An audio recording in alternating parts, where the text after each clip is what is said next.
Hey everyone, welcome back to CryptoCache. Thanks again so much for joining me here. I hope you're having a phenomenal day. Let's take another look here at Solana.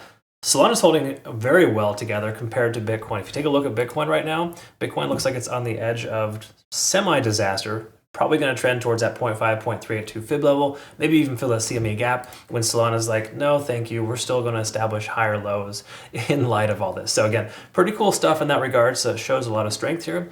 And we're going to just go ahead and open with that as kind of the foundation. Let's take a quick look, of course, at a few other things too, because it's important just to recognize, more than just the correlation between Bitcoin and Solana.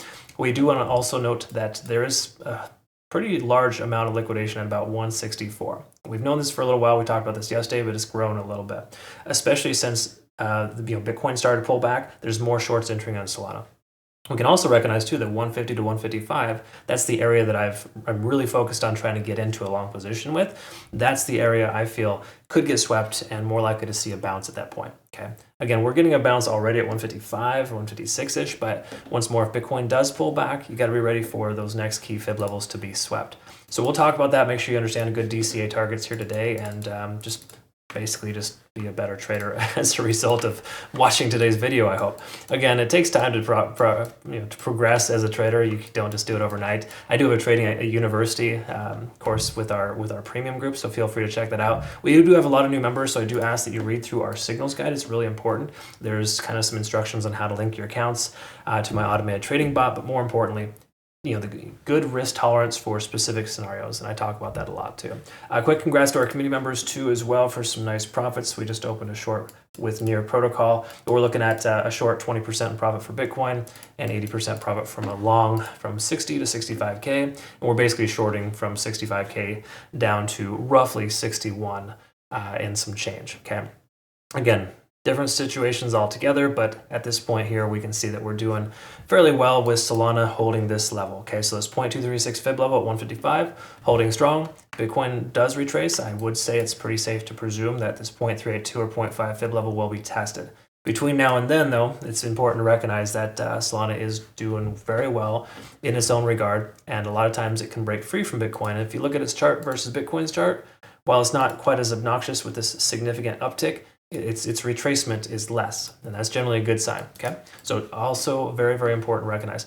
Looking at the big picture, though, we do see a lot of situations here. In other words, the situation is good, okay? There's a lot of moving averages below the price action. We can see that stochastic RSI, albeit swinging down like Bitcoin is as well, RSI is kind of hanging out in this range of 50 to 60. That's awesome. Money flow index is higher than Bitcoin as well, so kind of shows that we have sustainability at this price point. I'm still subscribing to the thought process that Bitcoin's going to pull back and Solana should do so as well. But the fact that it's holding this level is a good sign, good testament. Keep in mind though, Bitcoin does have a head and shoulders. It just bearishly backtested an ascending trend line, the lower trend line of a rising wedge pattern, which again has a lower success rate, but still a success rate nonetheless. 4-hour time frame, we are tentatively breaking within the 20-day SMA. Just implies we want to pay closer attention to this coin. We also want to recognize too as well that if you look at the 4-hour time frame, this is definitely better than most. We're not bouncing off of 50 yet, but we're trending towards it. A lot of other coins have already broken below 50 on the RSI in the 4-hour. Generally speaking, it's bearish, but here it's not too bad. So we want to hold and maintain above 50 on the RSI. That's really the important thing here. We take a look at stochastic RSI, or sorry, the MACD. It is trying to converge, but it's still diverging, of course. So really nothing positive there in that sense. So the momentous indicators are letting us know there's a shift in momentum that's coming.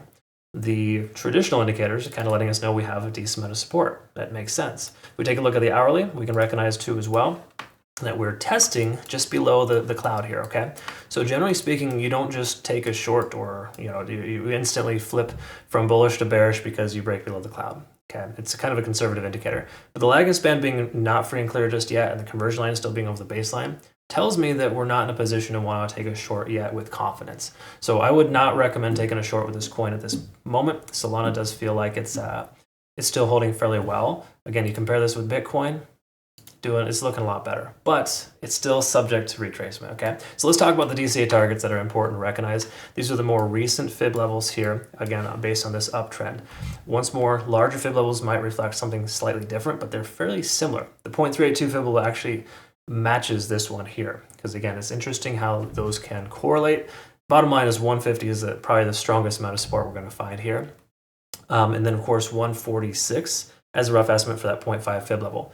As we've discussed previously, based on points of control with the macro, we can recognize that this 147 and 148 is a solid support range. So to me personally, I'm looking for entry at 150. You can see I have an alert set there between 150 and 148 for long to likely catch our next leg up for our fifth and final wave. Okay.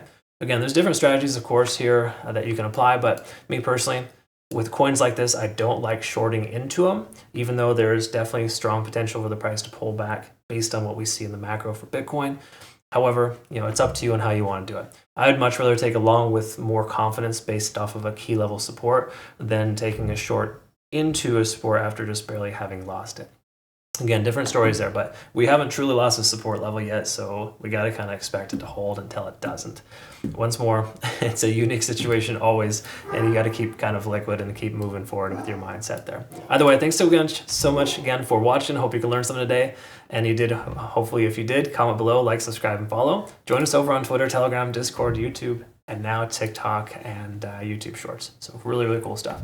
Either way, thanks again so much, folks. And you know who you are. You've been watching for a long time, or even if it's recent, I absolutely appreciate it. Hope you have a good one. We'll see you in the next one. Take care.